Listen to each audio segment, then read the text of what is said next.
member of the Senate Foreign Relations Committee, Democrat Chris Coons of Delaware. Senator, thanks so much for joining us. So last night you called this attack on Israel by Iran a brazen escalation.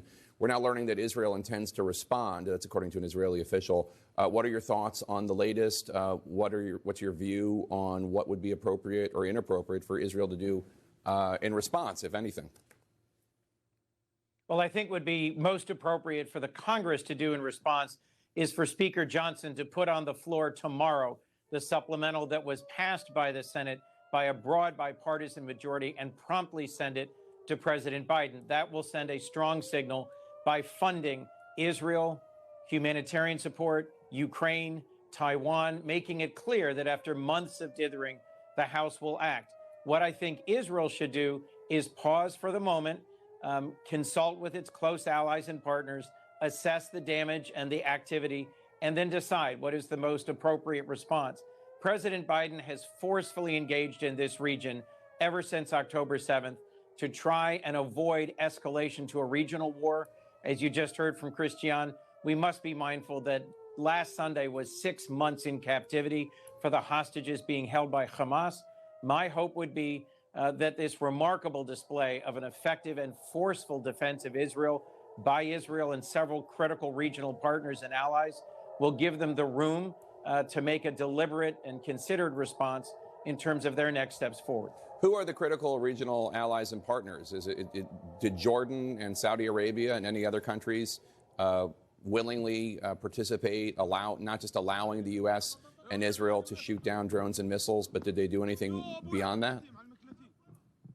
Well, Jake, by all published accounts, this was a massive attack, 300 missiles and drones, and Arab partners like Jordan and the Saudis provided some analytical and active support, but I'm not basing that on anything other than the accounts that I saw last night. We haven't yet been briefed in the Senate, and I do think one of the things that Israel now has the time to do is to consult with its partners and allies like the United States, the British, the French, the Jordanians, the Saudis, the Emiratis, and to assess what their next steps are, both in terms of their preparedness and their supply and the reliability of the support that's been shown by the United States and others in the region. You mentioned Israel's war against Hamas in Gaza. The latest information from the Middle East in efforts to get a ceasefire and the hostages home is that Hamas has rejected the most recent proposal. What's your response? How can the United States get this process to a better place? Even more forceful pressure on Qatar and on Egypt, who've been good interlocutors, who've been working with us on trying to pressure Hamas to release these hostages. I think it's time for us to make it clear that Hamas does not have a future in the region and that the United States intends to be forcefully engaged on both sides to get them to the table, to get this resolved, and to get these hostages released. I think that's been happening privately, but I think it's also helpful for it to be clear publicly that it's not acceptable for Hamas to continue day after day the torture of hostages and their families. I just met last week with Rachel Goldberg Poland, whose son Hirsch has been a captive since October 7th. It's important to remind folks every day that this horrific situation in Gaza has in no small part continued because of Hamas, and that their use of civilians as hostages and human shields has contributed to this being as terrible a situation as it has been. We're also calling on our partners in Israel to flow humanitarian aid into Gaza and to partner with us in making sure that we avoid humanitarian catastrophe in Gaza. In the regional context, it's important to remind everyone that Iran has been behind all of this, that they have equipped and trained Hezbollah, which even today is continuing to attack Israel, the Houthis, which have continued to attack regional shipping, the Iranian militias in Iraq, which continue to threaten the American presence in Syria and Iraq.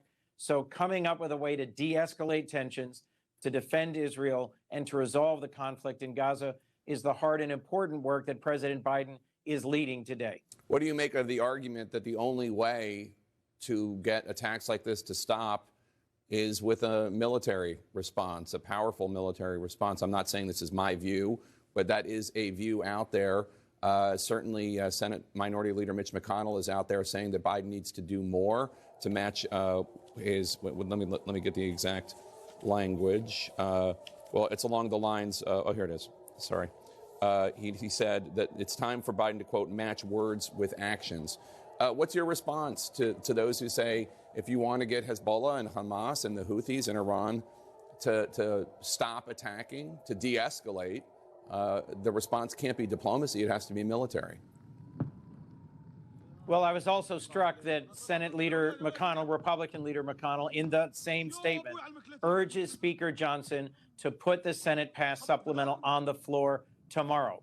We all know, but it bears repeating, that the Ukrainians have been facing day after day, wave after wave of the same Iranian drones provided to Russia in their ongoing aggression against Ukraine. I think showing resolve, showing that the United States in a bipartisan and forceful way will resupply Israel and supply Ukraine and supply our partners in the Indo-Pacific is the way that we show determination.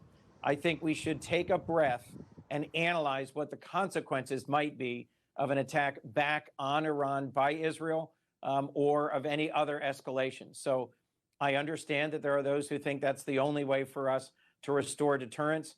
I think the most important deterrent action that Congress can take, and this is what former Secretary Mike Pompeo is calling for, this is what Republican leader Mitch McConnell is calling for, is for Speaker Johnson to not take days or weeks to try and come up with some other package, but to pass the supplemental tomorrow.